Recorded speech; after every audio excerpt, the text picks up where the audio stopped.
बिहार सरकार के पूर्व मंत्री सह भाजपा के बेनीपट्टी विधायक विनोद नारायण झा ने सोमवार को बेनीपट्टी के मेघवन पंचायत के वार्ड नंबर 11 के राम टोला तीनवटिया से श्री चंद्र राम के घर तक निर्मित पीसीसी सड़क का शुभारंभ किया। पीसीसी सड़क का निर्माण मुख्यमंत्री क्षेत्र विकास योजना के तहत करीब 7 लाख के प्राकृतिक राशि से कराई गई है। सड़क निर्माण होने से स्थानीय राम टोला में खुशी देखी गई।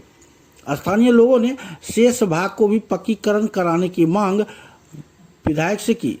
इससे पूर्व उद्घाटन को पहुंचे पूर्व मंत्री सह विधायक का स्वागत मिथिला के रीति रिवाज के अनुसार पाग दुपट्टा और फूल मालाओं से किया। उपरांत विधायक ने फीता काटकर योजना को जनता के प्रति समर्पित किया। कार्यक्रम की अध्यक्षता मंडल अध्यक्ष बबलू गुप्ता ने किया। इस दौरान भाजपा के सुनील मिश्र, मदन कर्ण, जसुंदर मिश्र, मंडल अध्यक्ष चंदन ठाकुर, जितेंद्र झा, मोहम्मद नसीम, काशीनाथ झा, मंगल, रविंद्र सिंह, हीरा सिंह, अनुराग सहनी सहित कई भाजपा नेता मौजूद रहे। मेरे लिए अत्यंत प्रसन्नता का विषय है कि बेनीपट्टी विधानसभा क्षेत्र के मेघवन पंचायत के वार्ड नंबर 11 जो महादलित बस्ती है और ये एकदम सुदूर इलाका में बाढ़ प्रभावित इलाके में अवस्थित है। यहाँ हमारे फंड से, विधायक निधि से पीसीसी सड़क का उद्घाटन करने का सौभाग्य मिला है और बड़ी प्रसन्नता होती है जब सुदूर इलाके में और किसी महादलित और कमजोर समाज के व्यक्ति के मोहल्ले में, समाज के मोहल्ले में जब फंड से काम होता है। हमारे दल का आधार रहा है, दलित समाज का सहयोग हमें बहुत मिलता है। हमारी जीत में दलित समाज का बहुत बड़ी भूमिका रहती है, इसलिए मेरी भी जिम्मेवारी बनती है उस समाज के लिए के इलाके में कुछ काम हो। इससे आज मेरे लिए संतोष और प्रसन्नता का विषय है। अभी अभी आप लोगों ने देखा होगा कि बेनीपट्टी से गुजरने वाली सिलीगुड़ी गोरखपुर एक्सप्रेस की कागजात नोटिफिकेशन उसके रेखांकन का हो गया। 16 जून को गजट प्रकाशित हुआ जिसमें इसके रेखांकन की औपचारिकता पूरी हो गई। कुछ विलम्ब के कारण चिंताएं लोगों की बढ़ रही थी, वो चिंता अब समाप्त हुई। दरअसल गोरखपुर सिलीगुड़ी बन जाने के बाद बेनीपट्टी इलाके की आर्थिक स्थिति में असाधारण बदलाव तो आएगा ही आएगा, बल्कि संपूर्ण मिथिला इलाके में ये एक गेम चेंजर का काम करेगा।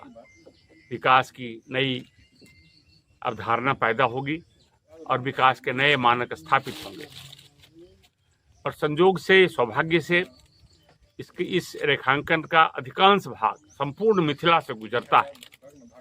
यह सिलीगुड़ी गोरखपुर जो 568 किलोमीटर की इसकी लंबाई है, गोरखपुर से चलकर सिलीगुड़ी तक जाएगी, जिसमें 417 किलोमीटर बिहार होकर गुजरेगी और उस 417 में करीब 350 किलोमीटर मैथिली बोलने वाले इलाके से गुजरेगी और नेपाल के बॉर्डर से पास करेगी।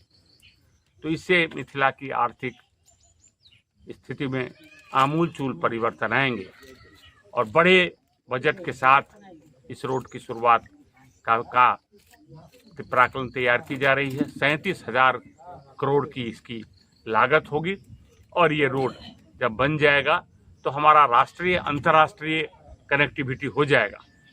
इसलिए इतनी बड़ी हमारी जो प्रधानमंत्री नरेंद्र मोदी जी को हम बेनीपट्टी की जनता की ओर से और पूरे मिथिला इलाके की ओर से आभार और धन्यवाद देते हैं।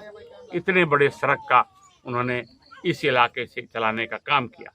बेनीपट्टी के लिए तो और विशेषता है, वह प्रारंभ में बर्री से प्रारंभ होगा, बर्री के बानेश्वर स्थान से, और कलवाही प्रखंड का अंतिम छोर शुभंकरपुर क्योटा होते हुए ये राजनगर ब्लॉक में प्रवेश करेगा।